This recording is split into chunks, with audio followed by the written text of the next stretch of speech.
Hello everyone and welcome back.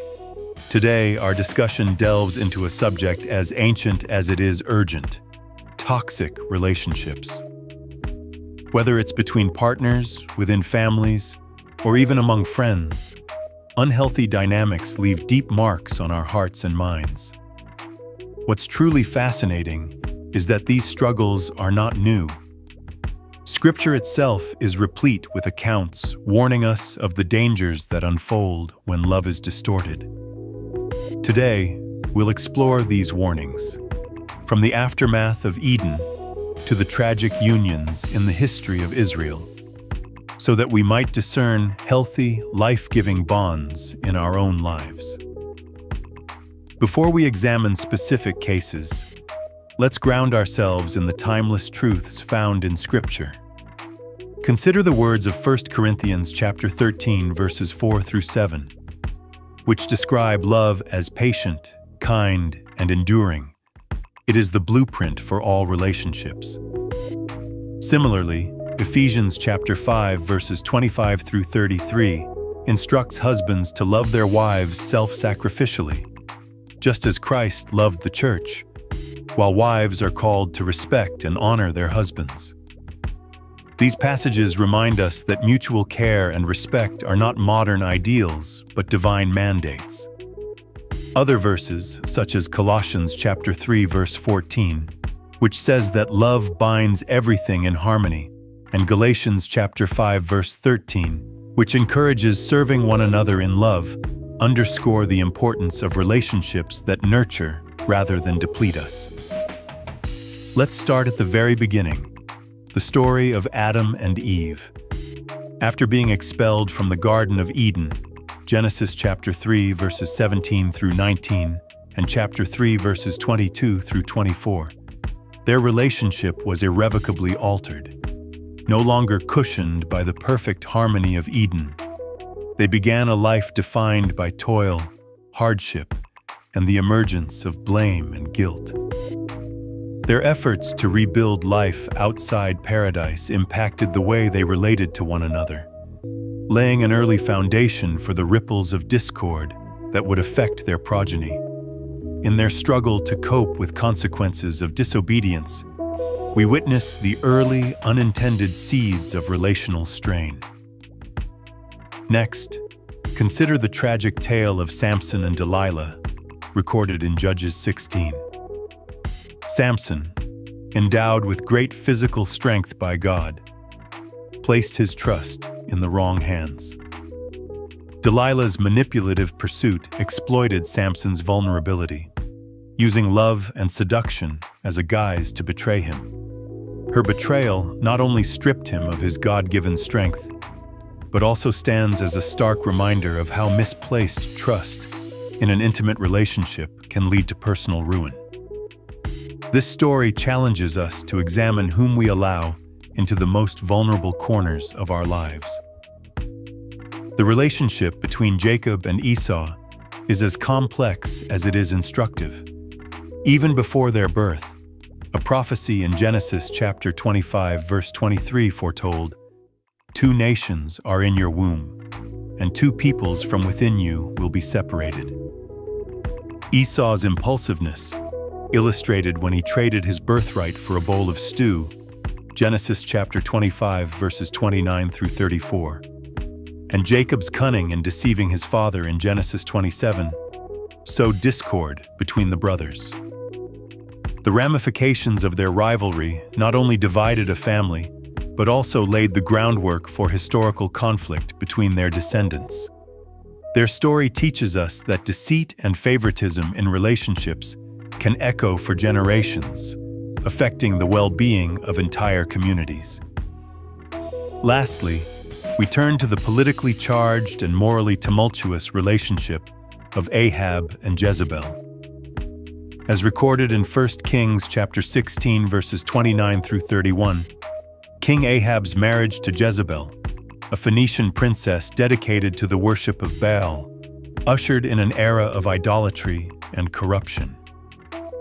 Jezebel's ruthless influence led to the persecution of Yahweh's prophets and a dangerous merging of political ambition with spiritual decay.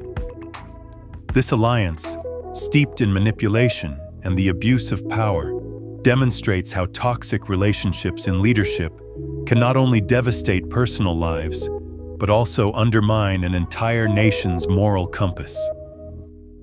Beyond these narratives, Scripture offers further guidance on how to nurture healthy bonds.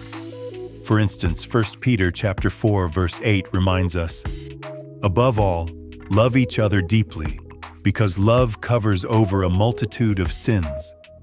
Ecclesiastes chapter 4, verses 9 and 10 teaches that two are better than one, for if one falls, the other lifts him up. Romans chapter 12, verse 10 instructs us to be devoted to one another in love, honoring each other above ourselves. Ephesians chapter 6, verses 1 through 4, and Proverbs chapter 17, verse 17 provide counsel on parent-child relationships and the constancy of true friendship. John chapter 15, verses 12 through 15, Matthew chapter 22, verses 37 through 40, and Matthew chapter 5, verse 9 outline the greatest commandments, to love God and our neighbor, which are the foundation for every loving, respectful, and peaceful relationship.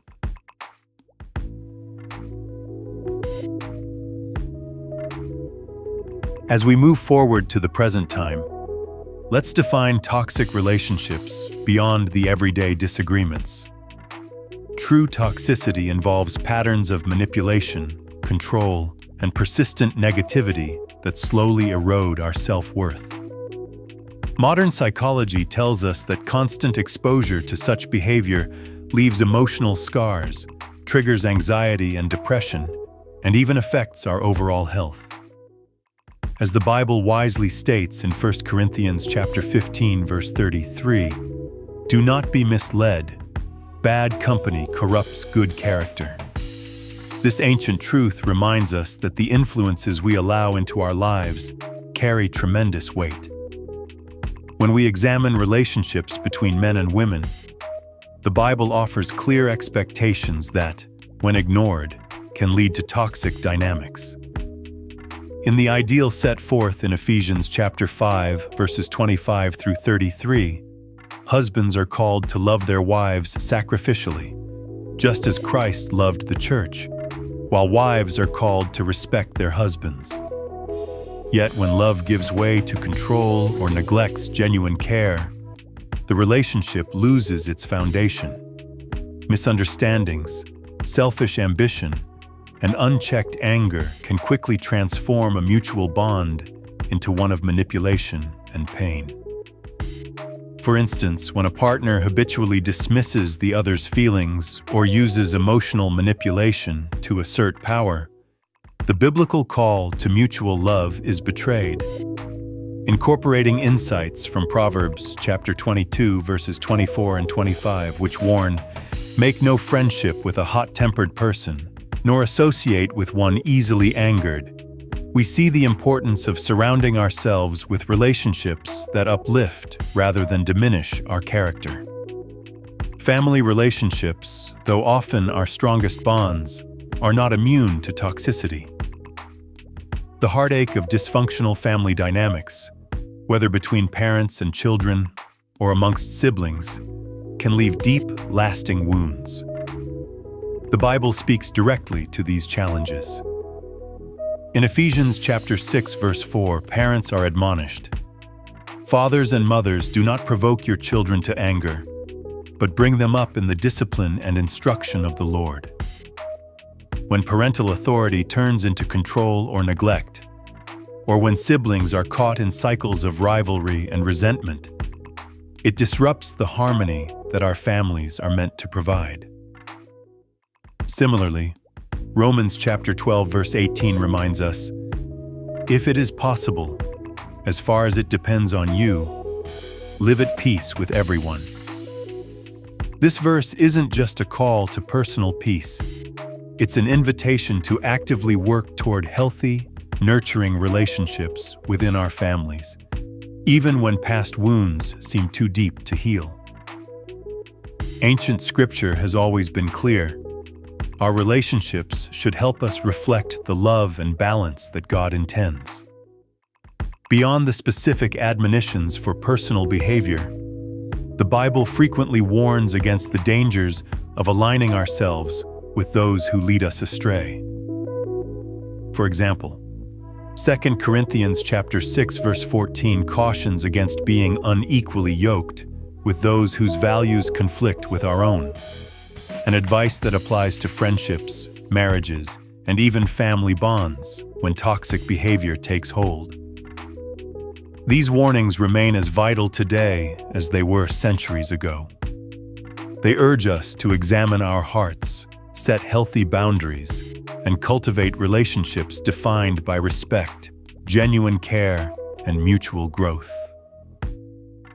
In reflecting on these ancient stories and scriptures, we see that toxic relationships, whether born of betrayal, manipulation, or unchecked ambition, are not exclusive to any one era. They are human challenges that persist across time. Whether it's a toxic relationship between partners or the damaging patterns within a family. Yet Scripture not only diagnoses these wounds, but offers pathways to healing through selfless love, forgiveness, and the courage to set boundaries.